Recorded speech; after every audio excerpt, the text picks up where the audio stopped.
இன்னைக்கு ராயலசீமா ஸ்டைலில் வெங்காயம் தக்காளியே இல்லாமல் நல்லா காரசாரமான மட்டன் வறுவல் எப்படி செய்யுதுன்னு பார்க்கலாம். இந்த மாதிரி மட்டனை ஃபஸ்ட் நல்லா க்ளீன் பண்ணி எடுத்துக்கோங்க. இது கூட 1 டேபிள் ஸ்பூன் மிளகாய் பொடி, 1 டீஸ்பூன் மல்லிப்பொடி, 1/2 டீஸ்பூன் மஞ்சள் பொடி, 1 டேபிள் ஸ்பூன் அளவு இஞ்சி பூண்டு பேஸ்ட் சேர்த்து கொஞ்சமாக உப்பு சேர்த்துக்கோங்க. இப்போது அப்புறம் வறுக்கும் போது நம்ம எக்ஸ்ட்ரா சேர்த்துக்கலாம்.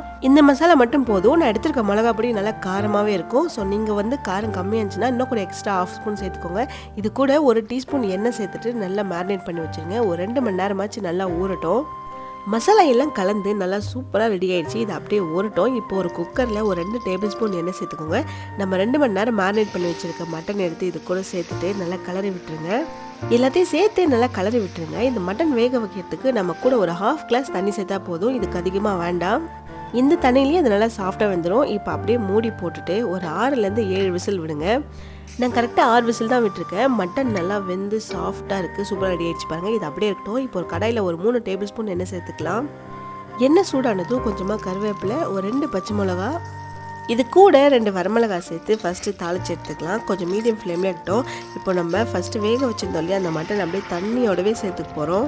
ஃபுல் ஃப்ளேம்லேயே இருக்கட்டும். நம்ம 1/2 கிளாஸ் தண்ணி தான் விட்டோம். அந்த 1/2 கிளாஸ் தண்ணி அப்படியே இருக்குது. இந்த தண்ணி ட்ரை ஆகிற வரைக்கும் நல்லா கலரி விடுங்க. நம்ம மேரினேட் பண்ணுறப்போ கொஞ்சம் தான் உப்பு போட்டோம். ஆனால் நீங்கள் கொஞ்சம் எக்ஸ்ட்ரா செக் பண்ணிவிட்டு கூட நீங்கள் ஆட் பண்ணிக்கலாம்.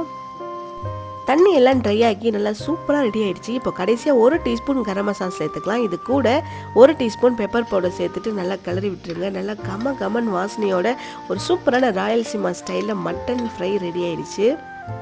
ஸ்டவ் ஆஃப் பண்ணிவிட்டு கொஞ்சமாக கருவேப்பிலை, நல்லா பொடியாக கட் பண்ண கொத்தமல்லி தூவி நல்லா கிளறிட்டு சுட சுட சர்வ் பண்ணுங்கள். செம்ம டேஸ்ட்டாக இருக்கும். வெங்காயம் தக்காளி இல்லாமல் ஒரு புதுசான ஸ்டைலில் ஒரு டிஃப்ரெண்ட்டான டேஸ்ட்டில் Rayalaseema style mutton fry ready ஆகிடுச்சு. கண்டிப்பாக ட்ரை பண்ணி பாருங்கள்.